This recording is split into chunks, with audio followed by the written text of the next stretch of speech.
Problem. Y'all tighten up. As my friend Wendell likes to say, tighten up your game. Tighten it up. All right. So for purposes of clarity in hearing us, Leah and I have agreed to speak without masks this evening. We have been in one another's bubble for a while now, doing this work. There just comes a moment where you kind of say, you know what, we're just going to have to trust that we're both well enough to do this. And so we've had a slight change in programming this evening. Whether I didn't start early enough, or whether Wednesday night just happens to be a night that other church folks like to meet, which it turns out a lot of folks meet on Wednesday night, and some of the folks that don't meet on Wednesday night were out of town as it happened, and so we could not get a representative of the research group for gun violence to be here this evening. So we're going to take a slight shift in format.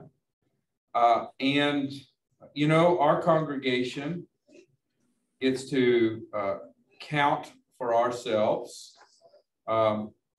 something that nobody else does, and that the lead organizer for DART is also a member here and has been a part of our community for a while, of which y'all, I suspect, all know her. And that's Leah Wiley. Who? Yeah, exactly.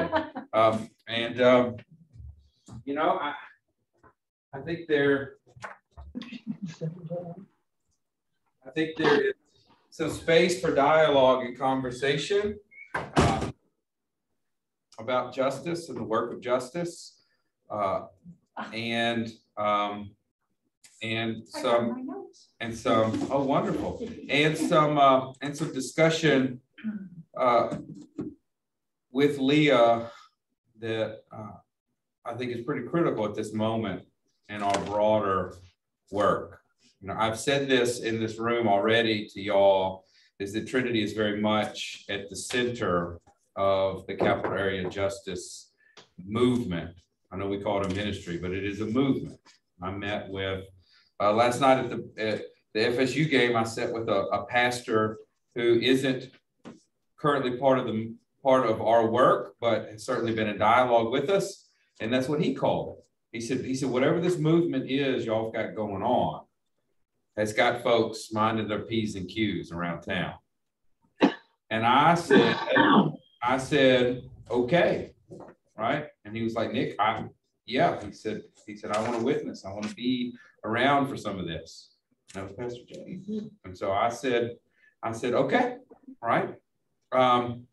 And so for tonight, we're going to touch on, I hope everybody has the email that we sent out last week with the info on affordable housing and gun violence. For everybody in the room, I've printed copies, and we are going to get to that and to talk about it. But this is also a chance for us in preparation of our congregation-wide meeting on February 27th and the work that we'll do after to get answers, for us to clarify anything that we have that we need to know about and to prepare for that work. So I'm going to say a quick prayer, and then I'm going to ask Leah some questions, interview style, and then pivot into the discussion about some of the things we've learned about gun violence and some of the pieces that we need to reflect on as a congregation and as a people involved in this work, and then have the floor open for y'all to ask as well. All right. So we'll do a quick prayer. God of grace, God of peace with justice, we come to you tonight with our hearts open and our souls a little disquieted. There is an awful lot to be done. And if not for your grace and care, we might be subsumed by it all. And yet here we are standing arm in arm. Thanks to your grace, we know that in the long arc, we will find justice and the promise of your kingdom forever. Amen. So, Leah, I would like to start with your particular call to justice and the work that you do. Clearly, your passion to do this. And I would love for you to tell the folks here who haven't heard it just a little bit about your call to ministry and doing justice. So, as y'all know, I'm a PK. My father, James Woodward, Dick Woodward, Pastor Woodward. Every now and then growing up, meaning all the time, he would tell me that I'm going to be in ministry somehow. Now, he never said pastor, but he said that I would be in ministry, and I was so far away from that. Like, I thought I was going to be a prolific filmmaker. So I was getting my master's degree in documentary filmmaking at UF in 2005. I was about to graduate. And I was interested in the Black experience. So that's what my films were going to be about. Justice and the Black experience in America. And so while I was applying to HBO and all these different PBS, kind of stations and to do documentary filmmaking, I also applied for like AmeriCorps. I didn't apply for Teach For Me, but I was applying to places where I could be in the community. And so during that application process, DART was on campus hiring. And so I got an email. I was supposed to send it out to the listserv for the campus organization that I was president of. I was president of the Black Graduate Student Organization. And I was supposed to send it out to that listserv to let everybody know that they're on campus. I mean, that's just what you did. I got emails like that all the time, recruitment emails. And I never sent it out. Because that email was for me. Like, I didn't consciously, but I was just like, I just kept reading it over and over again. It was saying, do you want to work with religious congregations in the community? Yeah, somebody got kicked out and went back in. Okay. Please keep going. And win affordable housing or affordable healthcare, like they kind of just splash different, problems solved in the email. And I just kept reading it because all my life I learned about the civil rights movement. My parents had played some role in it. That was a big part of my church life. Black History Month was really big in my AME church growing up. Like, Blackness was like a part of my growing up. But I didn't know that like doing justice work was like a full-time thing. I thought it was something that a pastor or a Pullman car porter, did in their spare time. And so, I went to the information session. And I'm going to sound like Michelle Obama right now, but the presenter was talking about the world as it is and the world as it should be. And it just made so much sense that, we want to pull the world as it is closer to the world as it should be. And that's what justice work is. And so it was like a two-step process. So you go to the information session, and if this sounds good to you, then you sign up and we'll call you and we'll interview you the next day. So I signed up and I went home and I told my parents, and I was like, I know I'm about to graduate with this master's degree in documentary filmmaking, but I think I'm about to change career. I know we just spent $30,000, but I'm about to change careers. I'm about to work with churches. And they were super supportive. I thought I was only going to do it for 3 years. I thought it was going to be some great experience for filmmaking down the line. Right. And I just could never leave. I could never leave. So I think that's a piece of the story that our folks need to hear, is you've been with DART for a while now. Like your role, you changed positions in the organization to become the lead organizer here in Tallahassee. And this is my third position within the Dart Network. So what were the first two? First, I was an associate organizer in St. Pete. So that was where I started at the FAST organization in St. Pete, which is still going strong. And so that was 6.5 years. And I got asked to be the training director for DART. So I was with an affiliate, and then I was with the national organization for 9 years. And how many of those 9 years were you here at Trinity?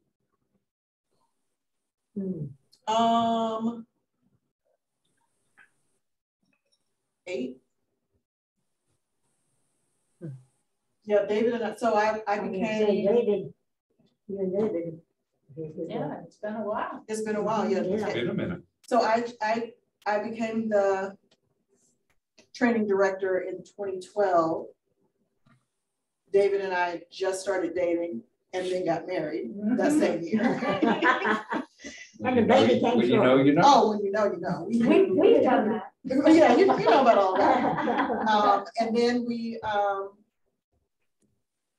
got married, and then I moved up here 2 months later. And 2 months after that, we joined Trinity and found out we were pregnant. Yep. I mean.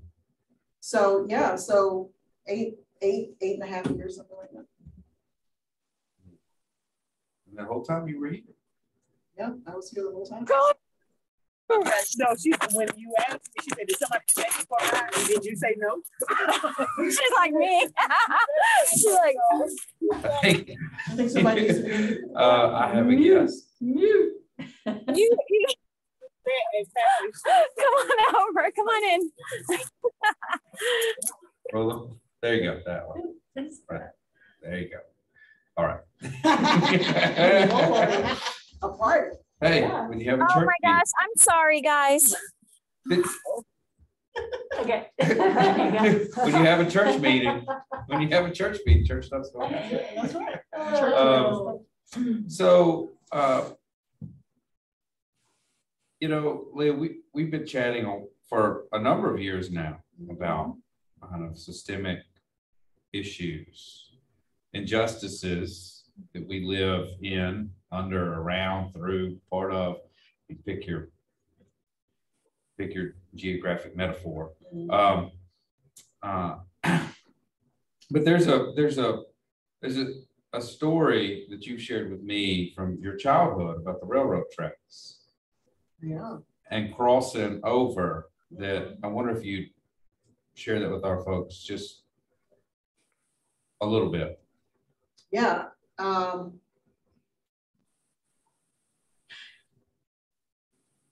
Yeah, so I grew up in Jessup, Georgia.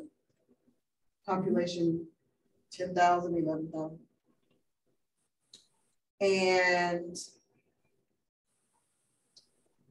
my church, Mount Moriah AME, is in a community called The Hill.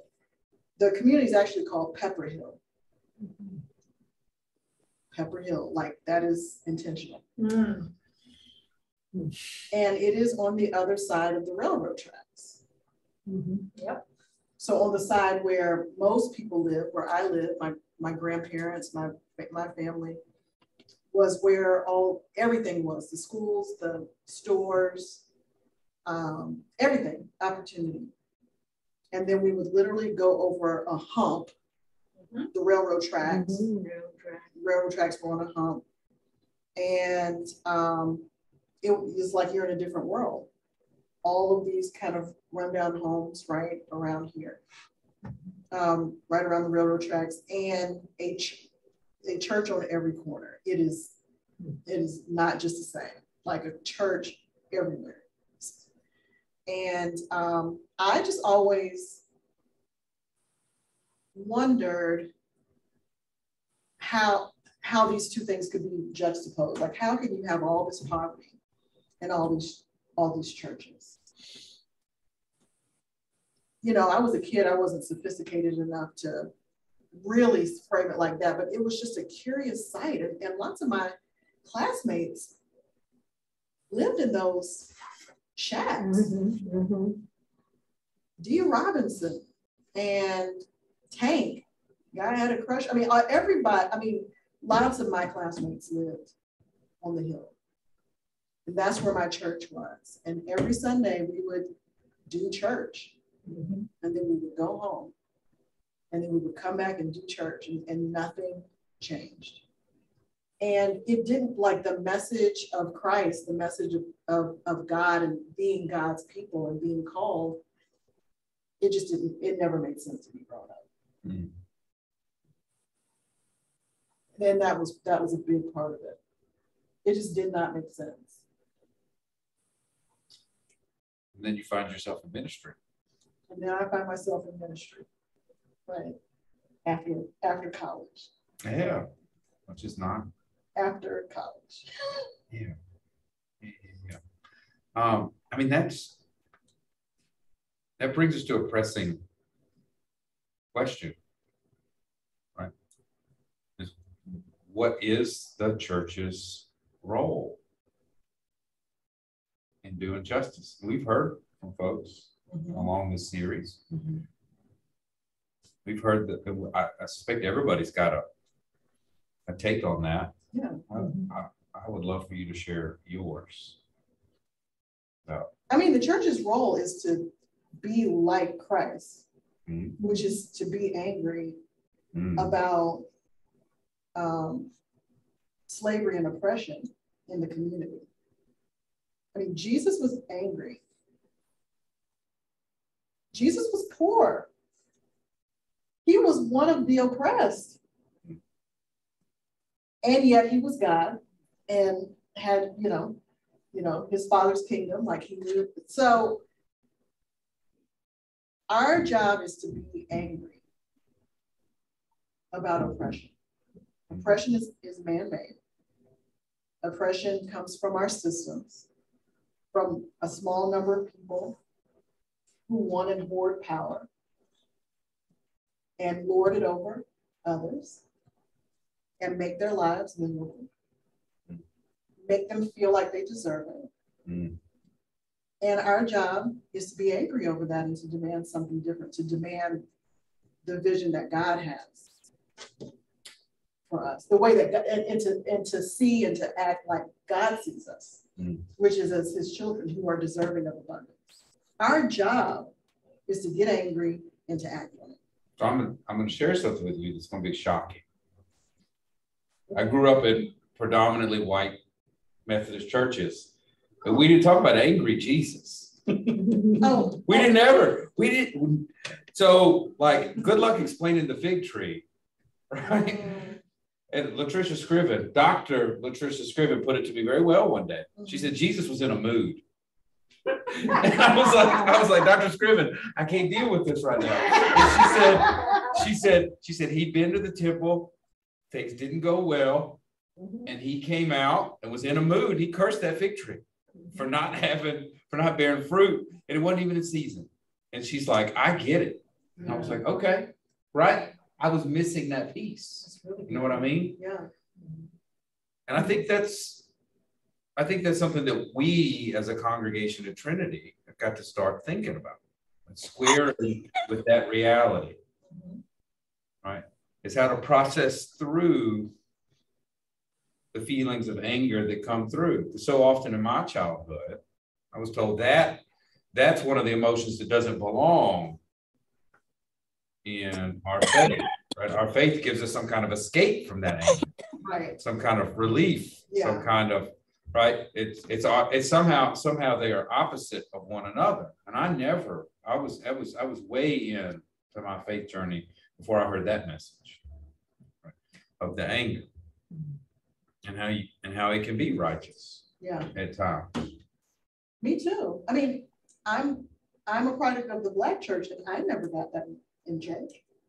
Everything is happy-go-lucky. Like, and so I visited. So y'all don't see me in church sometimes because capital area justice ministry. So I'm working on Sundays. And I was worshiping at a primitive Baptist church on Sunday. And it hit me when I was listening to the congregational prayer that the prayers in Black churches are so different than the prayers in white churches. Pastor Bernie prayed that God be with us when we go to court.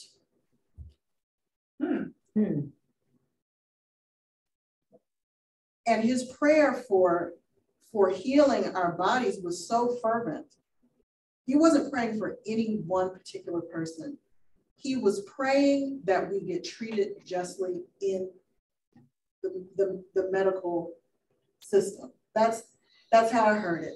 Please heal us, because it's not happening. Please, God. So I learned that church was an escape as well, in a different way. An escape from the cruelty, the labeling, the targeting, the being hunted down out in the community. At least we can come together.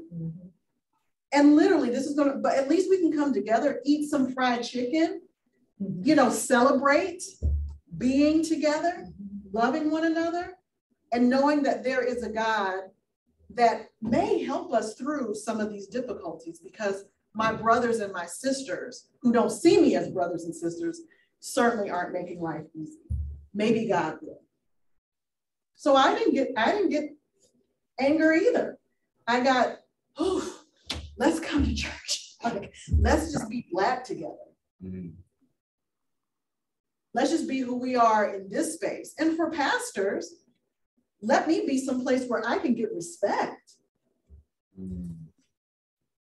I mean, I've never seen a pastor's anniversary celebration here at Trinity. You better believe that most of the Black pastors that are part of the Capital Area Justice Ministry have some kind of pastor's anniversary celebration. Never thought of it. Never. It's the place where we can be respected. Mother this and mother that, right? It's not the same as Mother Abby at St. John's Episcopal, who earned that with degrees. Mother so-and-so earned it by being as old as she is, by living and sticking with God and sticking with the church. So our comfort in church, we both have it for different reasons. So the anger piece is uncomfortable to everybody for different reasons. But it is our job to get real and get angry and to follow Jesus in that, because that's what Jesus did.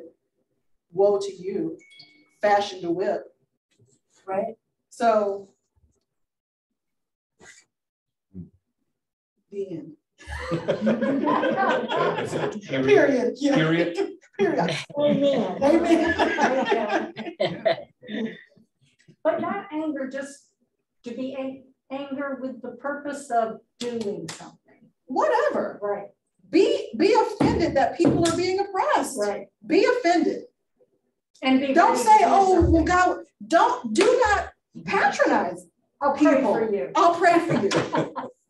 Yeah. And that's all we can, that feels, there's no power in that. Right. There is power in anger. Because you are going to do something about it. Moves you. And then hopefully, you know, and then so we directed, the church should direct it in the right direction. Right.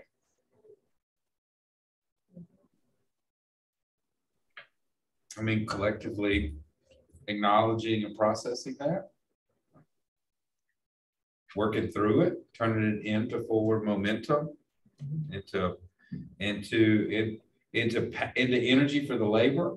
Yes. Right. Yes. We have that conversation a lot. Yes. About how to take the anger and use it as fuel for your work, right? To leverage that. But it wasn't until I realized that it could be, that we find in the witness of Scripture, right? That it is there, and that it is okay for me to get angry. Now, am I just spinning my wheels with it? No, I can't. They eat you up. But you have to control that anger. Wait, that's why you turn it into movement, Nancy. You gotta, right, you gotta, like it's it can help you, right, find the work that needs to get done and do it. Yeah. I mean, there are things that need to be done that aren't easy, that aren't simple, that are difficult. And that's a piece of it. Now, is that the totality of our faith? No. It's not the totality, but if we're really doing faith and we're really paying attention to what's happening in the world, we should be angry a lot. Talk to me about joy though. Because that's there too, right? Oh yeah, that's the like coming together and eating fried chicken. Like, so David and I, we were going to go explore churches, and we came here first. Mm-hmm.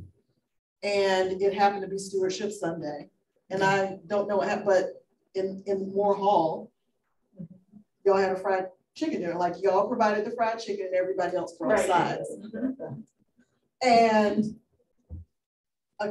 a couple who was ushering invited us downstairs for that, and they were like, "No, we don't do this every Sunday." You just No church does. Well, Father Chapman's church actually used to. They used to do a big dinner every single Sunday. But that was the first I've ever heard of that. But yeah, there's joy. There is joy. Mm. There's joy in knowing that other people are angry about the same thing that you're angry about. And so we get to, I'm not a crazy person. Mm. Or that we rely on God for many things. There is joy in it, of course. I mean, Jesus was very joyful. Jesus would take time and go and pray and be with God. I'm sure that was joyful for him. It was joyful for him to, choose the disciples, and even though they frustrated him because they were the 12 stooges, man. He spent his last moments with them. Those were his guys. So yeah, of course there's joy. Of course. The joy is what keeps you from becoming bitter. That's right. Yeah. And yeah, anger and bitterness are different. Yeah, yep. Absolutely. Yeah, that's a good one. Mm.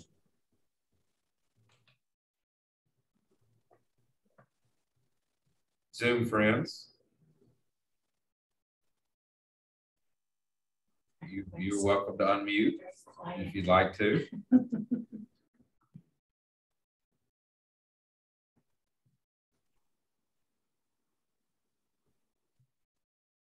Nobody has any thoughts about that. I'm sure they do. So I've got a question for you, Leah. Yes. So in my faith journey, which has been very long, but also probably very short, I changed. My views changed, my outlook changed. And this process certainly has opened my view to see things that I didn't see before. In your time at Dark, what do you see that you have changed? In what ways have you changed? Or maybe you just brought your focus more narrow. What is it that in your faith journey has changed since you've been doing the Dark program?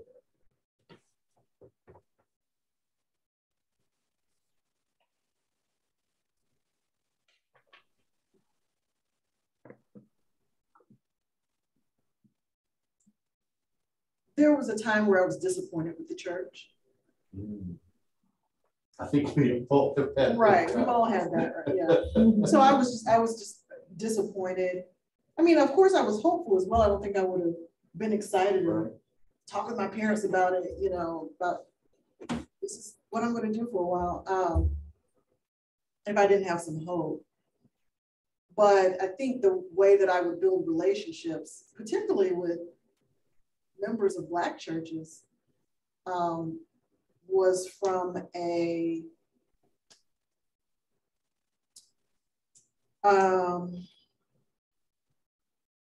I just wanted them to do something, right? So I was probably pretty pushy I was not that great of an organizer down fast.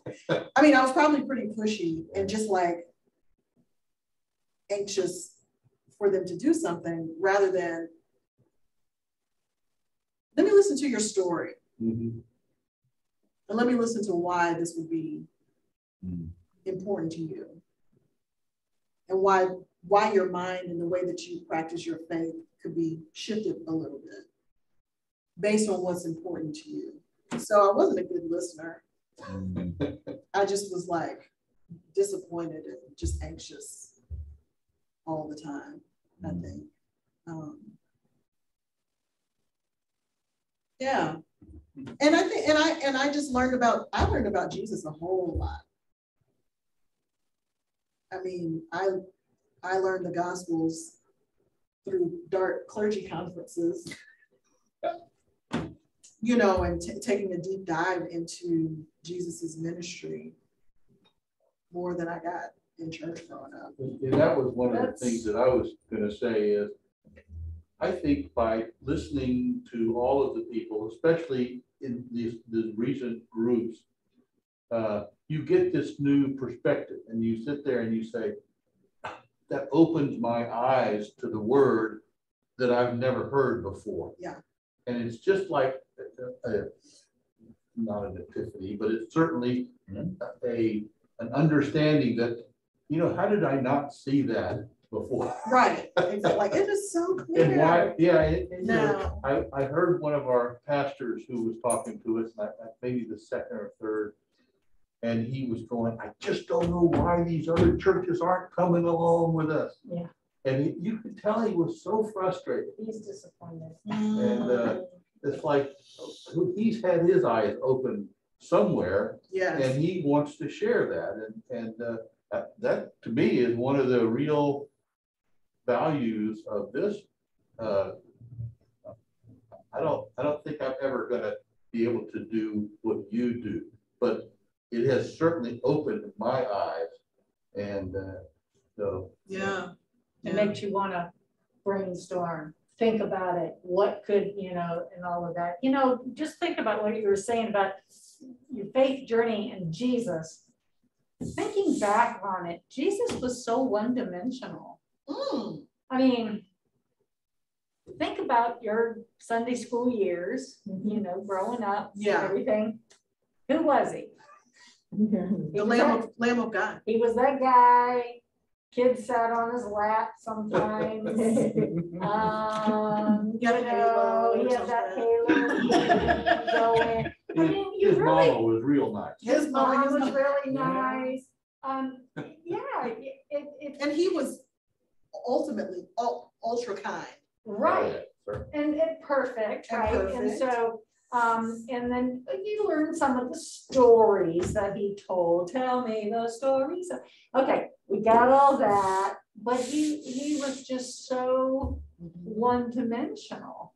And I think that's what I've been getting through some of these people that have talked. Is just like, okay, he was this guy, and he was an activist. Yeah. And he was probably the first social justice out there, you know, which is why he eventually was crucified, because people were threatened. Yeah, that was news to me a few years ago. I'm 43. That was news to me. People were threatened. And that's what's happening and has been happening in our own society, is the people who are threatened by the ones they've been wanting to keep down because it makes them better than them. And if you're going to start getting up, then no, that can't happen, you know. So that's been happening since Jesus' time. But now I get Jesus a little bit more, right? You know? Yeah. He's not one-dimensional. He's a fuller. I love it that Jesus was in a mood. What a way to say it, like, and you totally get it. You're like, oh. Yeah. Yeah. I was in a mood the other day. I've been in a mood. Right. I've had to drive. That puts me in a mood. I've had to sit down, you know, sit with someone and say, you know, do you love me? Well, yeah, you know I love you. Feed my sheep. No, I'm serious. Do you love me? right? And you have to, I can imagine the frustration on the other side of that question too. Yeah. And to say, you know, there's a richness in the witness of Scripture that's real easy to miss. It's real easy to miss. When we get stuck in our silos, we get stuck in our familiar narratives, we get stuck in our familiar routines, and we miss something of the wonder of our faith is to keep finding new wrinkles, new ways to think about the stories that of the people in our faith that have come before us, to hear in new ways. Like I remember the first time I read Dr. King's reflection on the Samaritan man. And he said, you know, it all changed when Jesus was relating that story. And it changed from the Samaritan. Everybody asked, what will happen to me if I help this man? And the Samaritan man said, what will happen to him if I don't? Right? Like, and that was a flip, right? Like, and you know, and I don't know that I get that teaching, right? And I never had, right, prior to that. And so, I mean, that was the whole idea behind this series anyway. And Lay Academy was to draw folks from different traditions, right? Minister Marco, right? He's Baptist as they come, you know? Yeah, he was running down the list. I was like, I hear it, but I also hear things I need to hear. And we had a great conversation with him. You know, there is a wideness to God's grace that shows up in the full witness of Scripture, dealing with the full range. Jesus clearly experienced everything we have. He was fully human.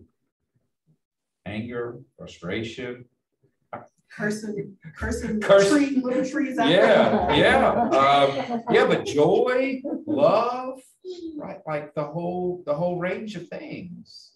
And you know, every time you read the scripture, when you read the same scripture next week, it speaks to you differently. Yeah, it does. And you see it in a different way. And that's why we're supposed to constantly be trying to grow and follow Jesus in everything he has asked us to do.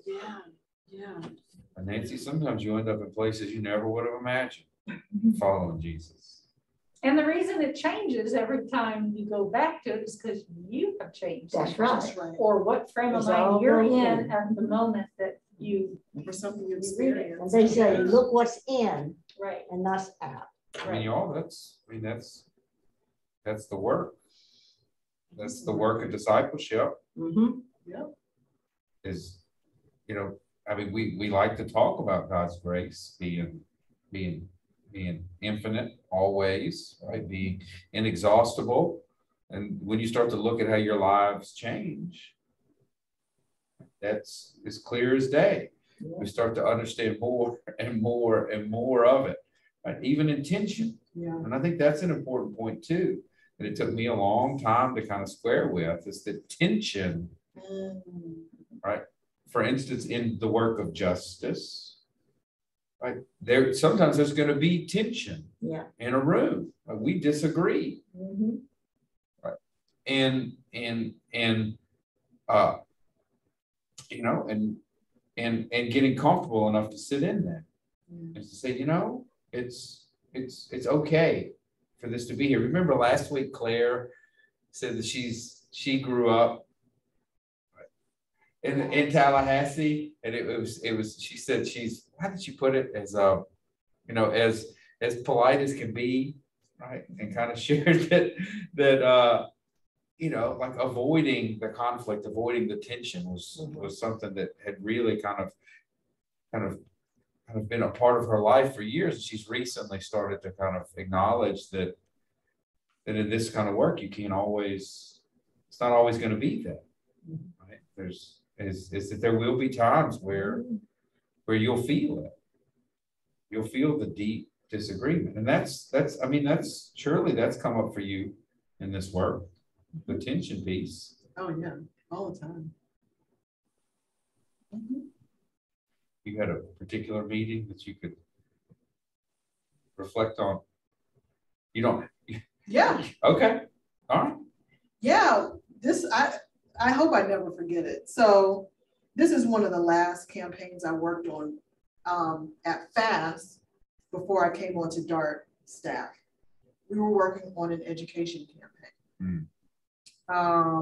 And I can't remember if it was school discipline or it was correct. So there were 15 elementary schools in Pinellas County where less than 30% of the, I think we use the number 50%, less than 50% of the third graders were reading on grade level.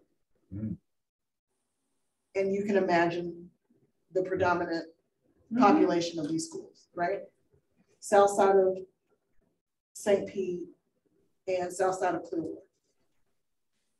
And so, you know, me and the other staff have really gotten lots of testimonies from grandparents, parents, and we were fired up. So we had we've done a lot of research. We knew what we wanted to ask for at the Nehemiah Action.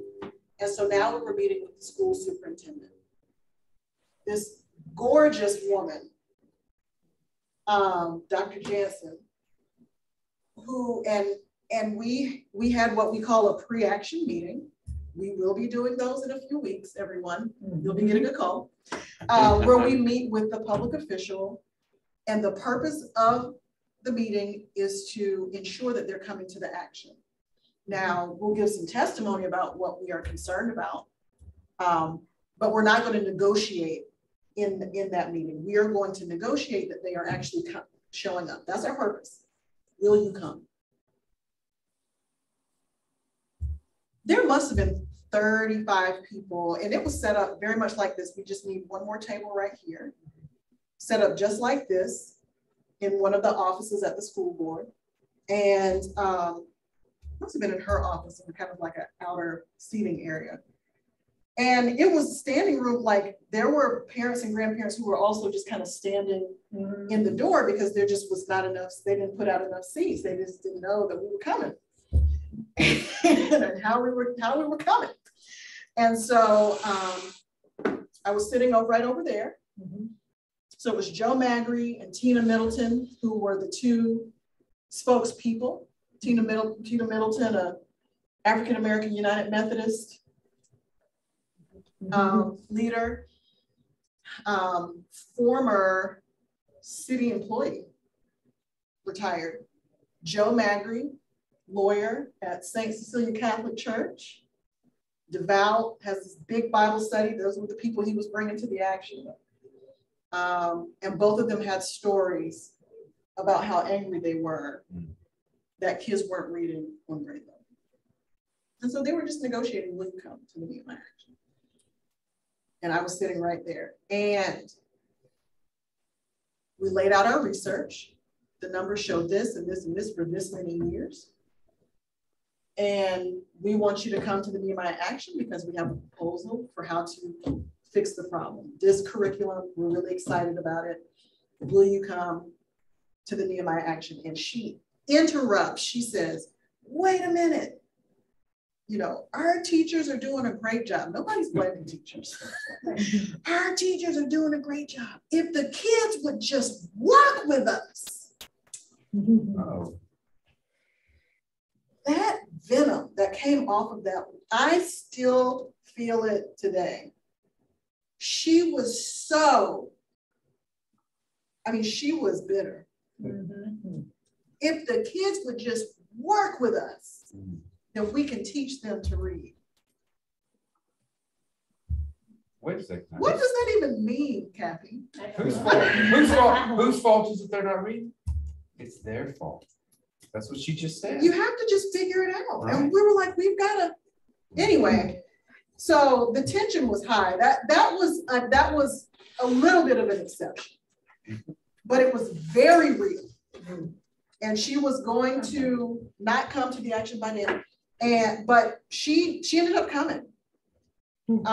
She said no to our proposal, but that meeting was just so. I feel like we all went like this when she looked like she blew our hair back. Yeah. And Tina said, okay, will you come to the action? There was a lot of tension in that. I'm not saying it the same because the amount of the silence between, like, she was angry and then Joe and Tina silent for a few minutes. And Tina said, will you come to the action and address that? Will you come? So have a thought about it. Right. Come and talk with folks who are concerned about it. Right. Say whatever you want to say. Well, but that's the thing. It's like, okay, not to delegitimize your feeling, because obviously you're feeling really strongly about this and defending your teachers and all of that, but that's not solving the problem. So let's talk about that and how you're feeling and what you see as the issue so that, you know, we can say, okay, but this is what the research is showing, you know, so we got to come together here somewhere and work this out. Because just being angry that the kids aren't working with you, whatever you know, that means, doesn't solve the problem. And now you guys are going to have to participate because I'm leading too for choir. For choir.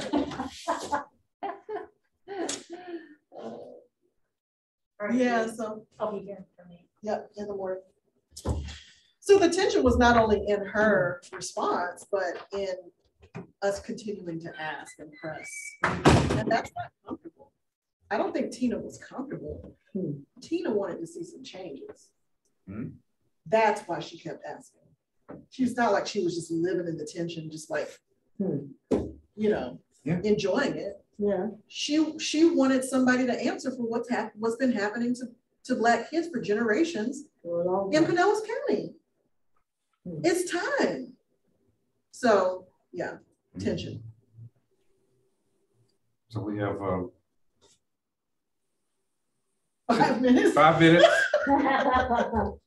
Give them a chance. I mean, if anybody on Zoom has something that you want to say, Marianne, I see you. Nick. I Please. do. Hey, Marianne. Hi, Leah.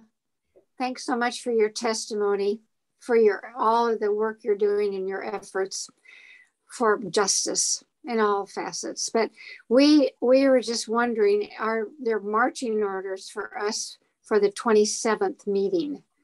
And is there more information we should gather and be prepared for the 27th? I just would like to know exactly the format for that luncheon meeting. Okay, that's good. They need to know anything ahead of time? I don't maybe have in mind who they might want to invite. That's fine for them to have in mind.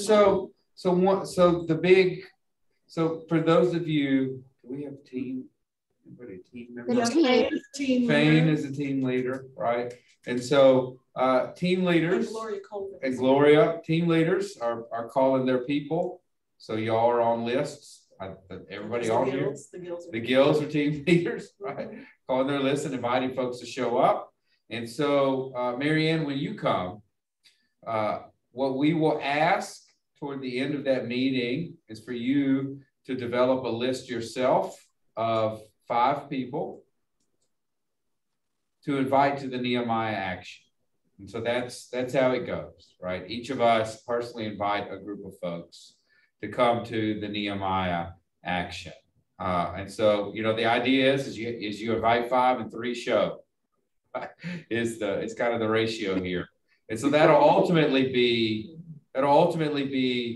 the piece, but we'll hear some stories out of our work. We'll hear some testimony. We will fellowship and gather. We will eat. and share some of that joy together. And so if you want to come prepared with something, then you are welcome to come with some folks in mind that you would like to invite. And folks, I want you to hear me. It doesn't have to be just people from Trinity. Right? If you have folks in your life that you feel like are passionate about some of these questions, you are welcome to invite them to work alongside us. Trinity, we're not. What did you say about the mission statement? Yeah, I mean, y'all know what the mission statement of the United Methodist Church is, right? We're making disciples for the transformation of the world. We're not making disciples so we can retreat within the walls of the church. Right? Intend to ourselves. We didn't sign up for that. And so please, if you want to think a little bit ahead of time, we'll have some resources, some like a rather substantive list of people that have been affiliated with Trinity over the last 20 years. That if you want to pick through that, you're welcome to. And so that'll be the primary piece. Okay. Yes, Gloria. I just need to clarify a few things. This is the first time I've heard that we're supposed to invite 5 people. I have told all my people that they need to bring 3 people. Oh, okay. Yeah, they're bringing 3. I've been working on that. You have to have a bigger list of people that's why, Gloria, when you did your house meeting, you made a list of like 15 to 20 people because you want 10 there. So it's the same idea that think of a couple of families where you might get 5 or 6 people across those families because you want 3 to actually show up. Does that make sense? Yes, but the message that's gone out is you need to bring 3 people, invite 3 people to go with you. There's also some confusion because in the newsletter that went out this week, it said it was a congregation-wide meeting.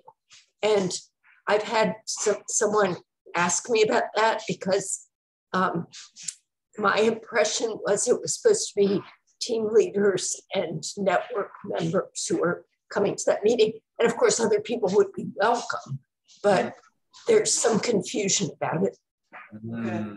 Okay.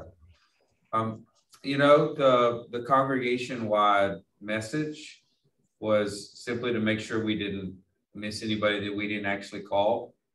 The work itself of inviting people is one-to-one, phone call to phone call, email, that kind of work, Gloria, that you've been doing and other folks have. And so I'm comfortable with, if you commit to bring 3 people, like I'm comfortable with whatever that looks like. Yeah, if they listen, we just want people to listen, list it out and have it in mind. I'm comfortable with that. I hear the difference, and I'm so if you ask your folks to make sure that 3 people show up to Nehemiah, then to me, then that is ultimately the goal. I told them that I needed to have names. Okay. That's the big part. That's beautiful. That's the big part. Yeah. So we'll make it go from there. So I also understood that at this meeting of the team leaders and network members that we were going to be informed about ways to interact with the officials. I thought that was one of the purposes of that meeting. Well, on Tuesday, in the documentation that was sent out. Oh, really? On Tuesday night, we wrote it out for the network meeting. The Tuesday night. So next Tuesday night, that the team member meeting, certainly. For the congregational, for the broader one, we can do that. We can do it. We can do that at the rally. We'll do it at the pep rally too. Yeah, I mean there'll be multiple, but we can do that. We can do that here. But certainly, if we told you we would do it, then we'll do it. Gloria, May we invite officials? May we invite government officials, county officials? Unless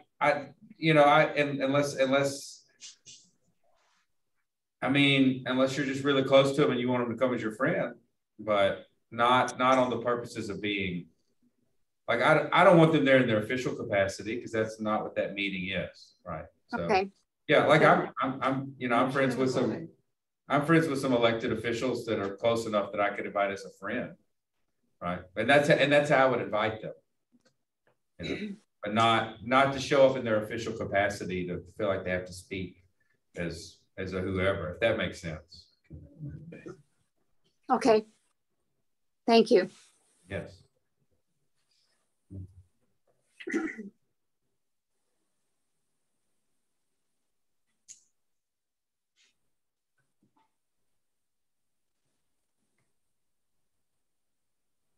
Year one, y'all. We're year one. Year one. I know, right? Year one.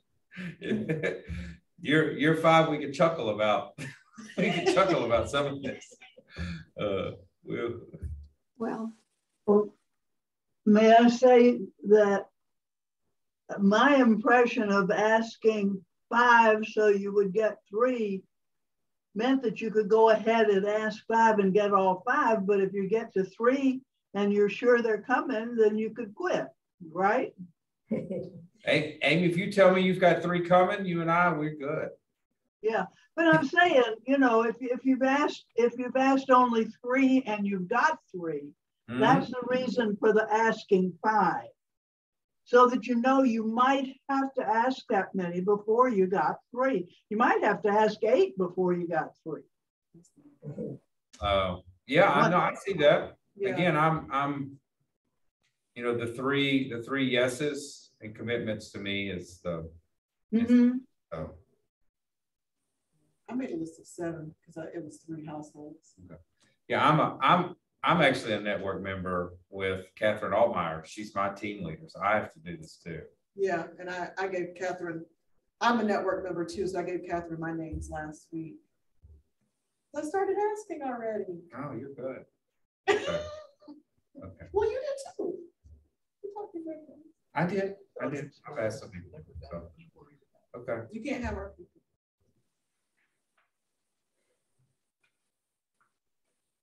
Okay. Well, y'all, I mean, we're there. And then some. Appreciate all y'all. It's been Anything a good season. We don't have time. Sure do. Overtime. Or overtime. We can do some of this on the, we're planning on doing some issue work on the 27th anyway, right? Absolutely. Okay. So we can provide some update there. So the 27th, we will give an official update on the gun violence piece that we did not get to. Next week, we do not have a meeting for Lay Academy. The following week, we will have, it's Ash Wednesday. Oh, that's great. I mean, y'all, Lent is here. And then the Lenten study begins. Look for a sign up. We just added one at Westminster Oaks for all my friends out there. Woo. You now have a class specific to there, and otherwise you can find some around the church house and other places. Also, it's get ready. I think we're going to open back up food service for Lent. That just like as of late yesterday afternoon, we had some conversation about that. Yeah. So I'm both nervous and excited. Welcome to the tension of living in a pandemic. Anyway, consider that, and probably more critical than ever before, we'll be reserving your spot to make sure we actually land on the actual number of people that we're going to try to feed, because you know it's a wild season. So I appreciate every one of y'all for attending, your care, your effort, your desire, your passion, your anger. Yeah. Yeah, that too. All right. Okay. Night, night. Night, night.